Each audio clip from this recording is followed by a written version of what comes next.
हम क्या बनना चाहते थे किसी ने पूछा ही नहीं। দীর্ঘ 15 বছরের অপেক্ষার অবসান ঘটিয়ে এবার সুখবর এলো। তৈরি হচ্ছে বলিউডের বক্স অফিসে ঝড় তোলা সিনেমা 3 ইডিয়টস এর সিকুয়েল। 2009 সালে মুক্তি পাওয়া সিনেমাটি আজও স্মৃতিতে গাঁথা দর্শকদের। তাই সিনেমাটির সিকুয়েল নিয়ে আগ্রহের কমতি ছিল না দর্শকদের মাঝে।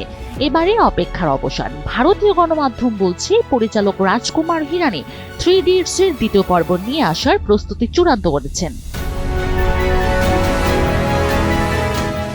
তবে এই সিকুয়েলে কাস্টিংয়ে কোনো পরিবর্তন আসছে না। আগের মতোই র্যাঞ্চোর ভূমিকায় আমির খান এবং তার বিপরীতে পিয়া চরিত্রে দেখা যাবে কারিনা কাপুরকে। অন্যদিকে র্যাঞ্চোর দুই প্রিয় বন্ধু রাজু ও ফারহানের চরিত্রে ফের জুটি বাঁধছেন শারমান জোশী ও মাধবন। আরএফএল গিজার মানে চটজলদি পানি গরম, বিদ্যুৎ বিল 20% কম। আরএফএল গিজার, উষ্ণ পানির পরশ। প্রথম সিনেমার শেষে দেখা যায় নিজের বিয়ের আসর থেকে পিয়া পালিয়ে এসেছিলেন র্যাঞ্চোর কাছে। দ্বিতীয় পর্বে গল্প সেখান থেকে শুরু হচ্ছে কিনা তা নিয়ে দর্শক মহলে জল্পনা থাকলেও এটি নিশ্চিত যে আবারও নতুন অ্যাডভেঞ্চারের মুখোমুখি হবে তিন বন্ধু। এর সঙ্গে রাজকুমার হিরানের স্পেশাল কৌতুকরস্ত থাকছেই।